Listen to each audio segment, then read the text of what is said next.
It's pretty rare that I find something about Mike Sullivan to criticize where it feels like it's crystal clear that he messed up.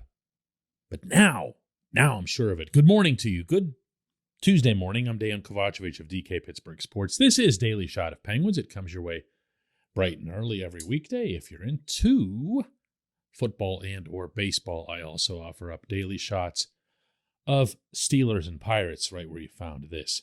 I'm in Boston, and I'll be here to cover Penguins versus Bruins tonight, 7:08 p.m. face-off at TD Garden. I was at practice yesterday over at Warriors Ice Arena. That's the Bruins facility. It's about 20 minutes or so away from their main arena. Pretty nice, too, actually. I wasn't expecting that. Like part of this massive complex where the New Balance shoes are headquartered. Not sure why I'm sharing this with you. I just thought it was like wild. You should see the size of these New Balance buildings that are all over the place.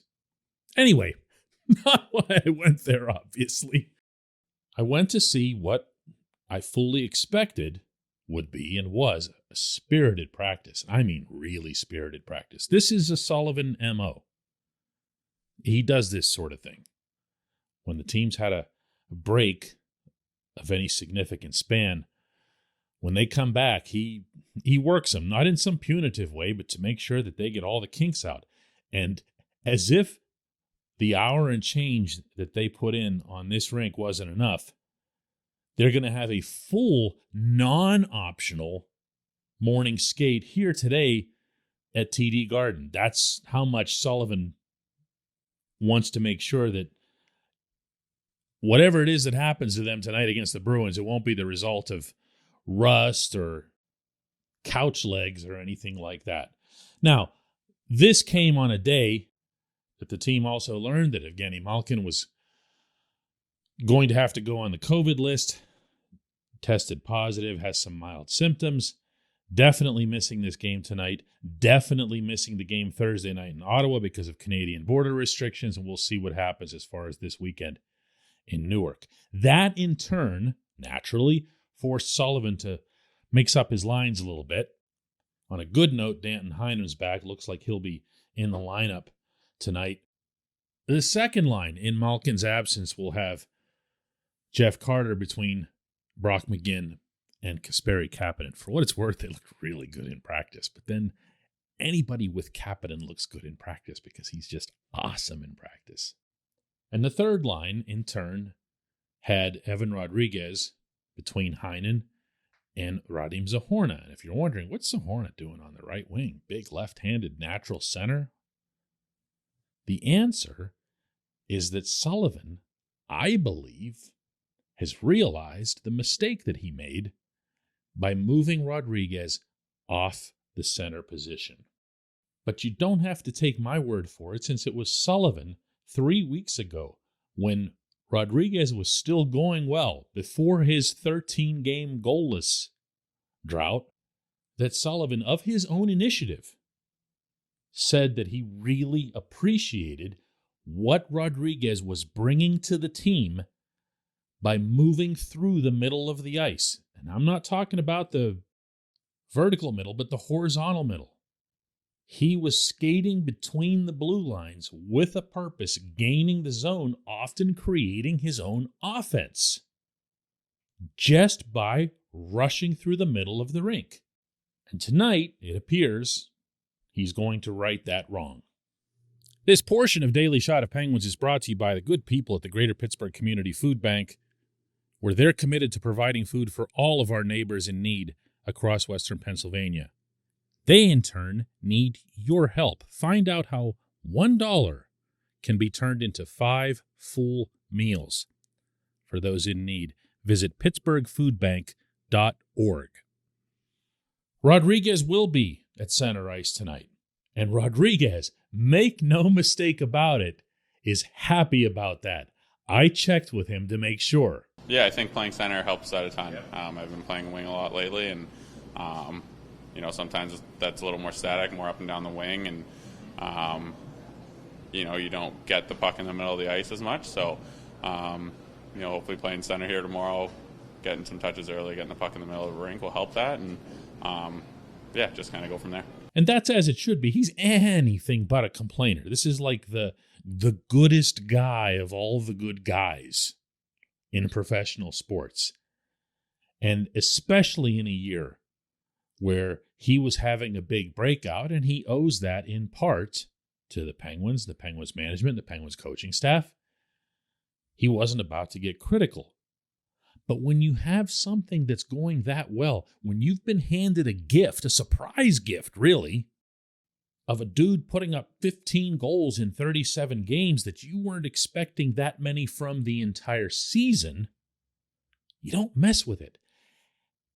Those of you who listen to this show regularly might recall that at the absolute peak of Rodrigues mania, when he was just scoring not just goals, but like great goals every other night, I kept saying what you can't do is take away from him what he does best. Now, to an extent, yes, you're going to have to figure things out on the first power play unit.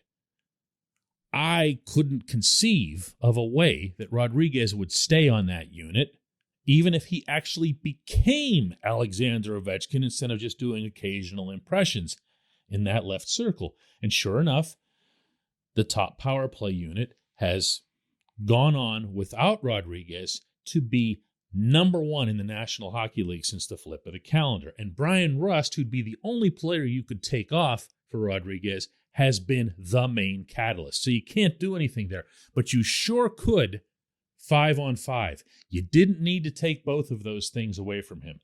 My solution for this all along has been, if and when this team ever has everyone healthy, available, non-COVID, whatever, if that ever happens, Jeff Carter needs to be your second line right winger. I can't honestly understand why that hasn't happened already, other than that this coaching staff, including Sullivan, maybe especially Sullivan with the way he's talked about it, are just dying to keep giving more chances to Kapanen. And look, I watched this practice. Kapanen was the best player on the rink by a mile. He was amazing, but it's practice. He doesn't have a reason to spin around and do that Gretzky thing inside the blue line where he's, instead of just going right to the net, instead of doing all those bad things that he does that keeps him from producing.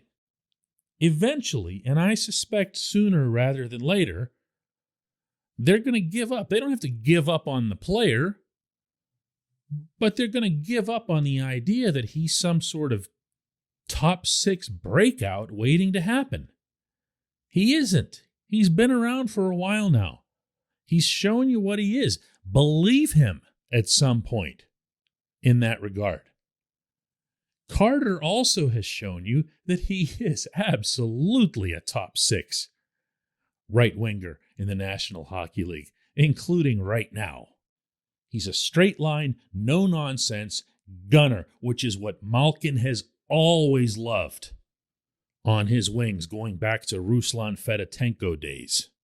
He's loved having those guys. Pascal Dupuis, when he was with Gino, similar type of player, just go, go, go. Remember when Patrick Hornqvist and Carl Hagelin were Gino's line mates not all that long ago? Same thing. Go, go, go. They were unstoppable. That's what you do with Carter. And you put someone out there like a McGinn or a Heinen or someone that'll just go forward. That's what Gino loves. He's the trailer. He's the one who should be doing the spinning at the blue line, not the winger. And in turn, by allowing Rodrigues another chance to excel at center ice, you're enhancing depth. The whole thing makes so much sense. It never needed to come to this. When we come back, just one question.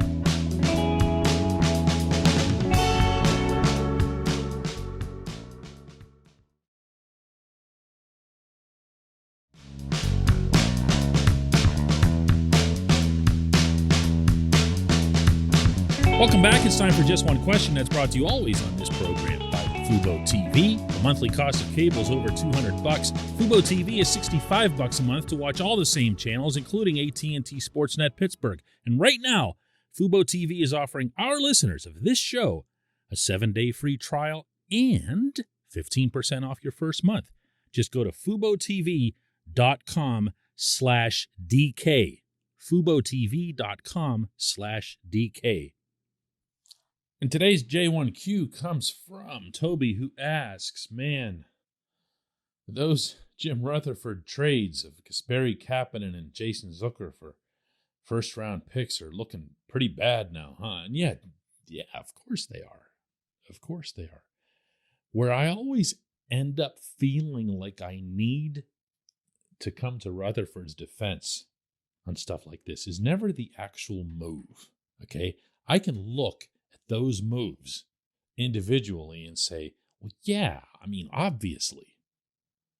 And getting Kapanen for a first-round pick is bad. Getting Zucker and that contract for a first-round pick is wow, okay? There's no dispute there. I don't even know that these are opinions that we're exchanging here. However, what you have to appreciate about Rutherford, beyond the obvious, yes, he won the Penguins their 4th and 5th championships, and he did. He did. He deserves an immense amount of credit for that. What you have to understand within that is that it was this approach that helped make those happen. He was aiming high each time with these trades, but also with the Phil Kessel trade, also with moving James Neal for Patrick Hornqvist in his very first significant trade as the Penguins GM.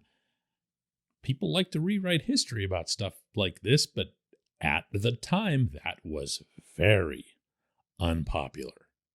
It was seen as moving skill for grit. Never mind that Hornqvist, in addition to just being a better overall hockey player than Neal, outscored Neal from that point onward in his career. You've got to take the good with the bad when you've got an executive like that. You just do.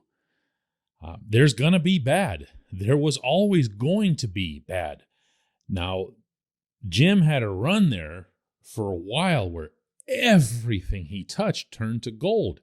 And then he had a run where it was the opposite. There was a whole lot of Derek Brassard and Ryan Reeves, and then trying to move other guys to make up for lousy acquisitions, which, by the way, is another part of this equation that Rutherford made no apology about. He had no reluctance to move a guy that he knew he'd blown it with, you know? And I could very much see a scenario where if Jim was still here, he'd be working like crazy to get rid of Kapanen and or Zucker, and he would do so without apology. So, you know, look, they're bad acquisitions. They just are. But those cup banners are still hanging, you know, 2016 and 2017. And I've been of the belief forever and ever that there's nothing that happens in sports, not a great winning streak, not a great individual achievement, definitely not a great trade, although it gets one of the more emotional responses when it happens, that supersedes winning everything. That's the objective. That's why you're doing this. And to do it in back-to-back years, to add to a legacy that now includes 5 of those championships and makes the Penguins one of the great franchises in hockey history, you take it. It's just Zucker and Kapanen for a couple of picks, you know? I appreciate the question. I appreciate everybody listening to the Daily Shot of Penguins. We will have another one tomorrow to talk about the Bruins game here tonight.